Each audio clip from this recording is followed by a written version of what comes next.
Gracias, mil gracias, amigas y amigos, por continuar con Uno más Uno.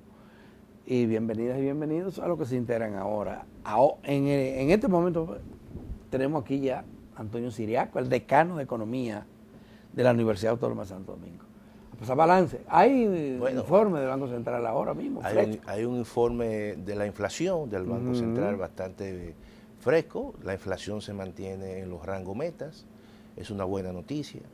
Y también el Banco Central había presentado un documento donde presentaba el buen comportamiento del sector financiero, cómo venía canalizando los recursos. Ahora, yo creo que el tema del entorno internacional es un tema que altera realmente los planes. Muchas veces planes que tú puedes pronosticar en un momento determinado y las cosas cambian. La situación que ocurrió el fin de semana, del entorno, el conflicto que se recrudece, que siempre ha estado presente entre Israel y Palestina, claramente que eso tendrá y tiene un impacto en la economía dominicana y en la economía mundial. Ya los precios del petróleo hoy están a $86 el barril, en el caso del West Texas, y iba bajando. Sí. Pero cuando tú observas cómo se fijó el precio del petróleo este año, el presupuesto del 2023, se fijó a $78 el barril. De manera que ya $86, estamos hablando de $8 por encima del precio fijado para este año. De manera que si se mantiene esa tendencia, hay un impacto en la factura petrolera de alrededor de casi $400 millones. Y si el petróleo se encarama en $100 el barril, estamos hablando de un impacto adicional a la factura petrolera que sobrepasa los $1.000 millones. Y ayer anunció el presidente que va a incrementar el subsidio para que la población no reciba el impacto tan negativo. Eso es una noticia, evidentemente, que va muy acorde con mantener un nivel de meta de inflación. Porque en todo caso el gobierno... Pero es dinero que debió usarse en otra cosa. Pero ahí voy. Es un dinero que quizás el gobierno tenía la oportunidad de utilizarlo en la inversión pública. Entonces eso le quita capacidad a la inversión pública, le quita capacidad al gobierno de hacer políticas públicas expansivas, y eso también compromete en cierta manera la meta de crecimiento de un 3%.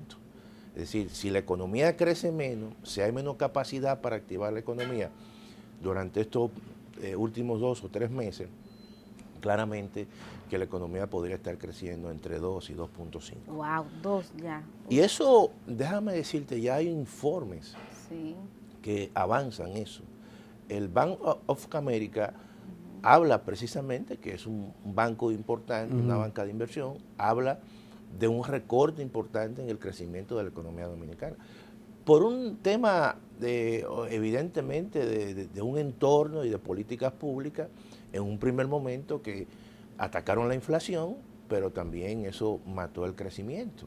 Pero no implica eso, Siriaco, que se nos pasó la mano con el tema de las políticas restrictivas, porque efectivamente ahora hemos logrado la meta de inflación, pero se ha refrenado mucho Yo soy de los economistas que piensa que definitivamente el Banco Central, porque ese es el objetivo de los bancos centrales, pero se le fue un poco la mano en el tema de las políticas monetarias muy restrictivas.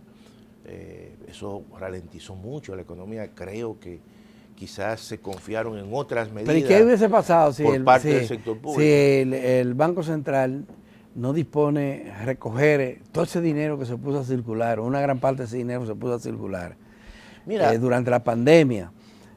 Y que estaba generando, porque la inflación estaba ya llegando al 10. O sea, evidentemente en su nivel más alto, eso fue en abril del 2022, llegó a 9.64.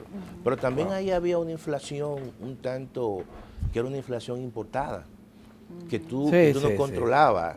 Entonces, cuando disminuyen los precios de los commodities, ya venía ese proceso, evidentemente, de política restrictiva. Y, como tú dices, también influyó la cantidad de recursos que se destinó.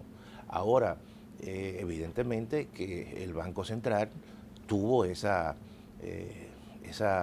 vamos a decir, ese pequeño exceso desde mi punto de vista, y eso ralentizó mucho la economía. Esos son los costos. Se quiso establecer una especie de aterrizaje suave, es decir, que la inflación disminuya con el menor costo posible en términos del crecimiento.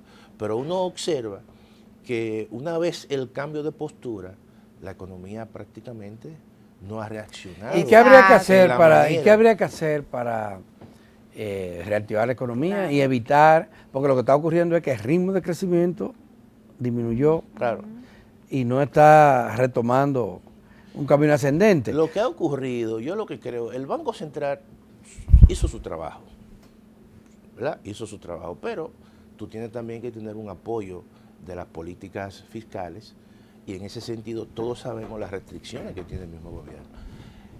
La inversión pública debe estar por encima de un 3.5% y se ha mantenido en un rango del 2.8%. Eso es algo que limita. ¿Y qué ha pasado ahí? Bueno, yo creo que todos sabemos muchas veces las dificultades para tú desembolsar recursos, para tú activar un proyecto, los procesos burocráticos. Y entonces, pero ya eso no se debe al gobierno pasado. Bueno, pero todavía eso 3 se mantiene. años. Y entonces eso, en cierta manera, limita la capacidad. Porque nosotros hemos tenido un comportamiento de algunos sectores clave de la producción, bueno, zona franca, la agropecuaria se ha comportado, ha respondido a los requerimientos del momento, el turismo. Pero aún así, la economía en sentido general se ha ralentizado, porque también tú tienes un entorno que no te impulsa el crecimiento. O sea, tú puedes tener la mejor política pública, pero si no hay un entorno que te genera ese ánimo, es un entorno con mucha atonía.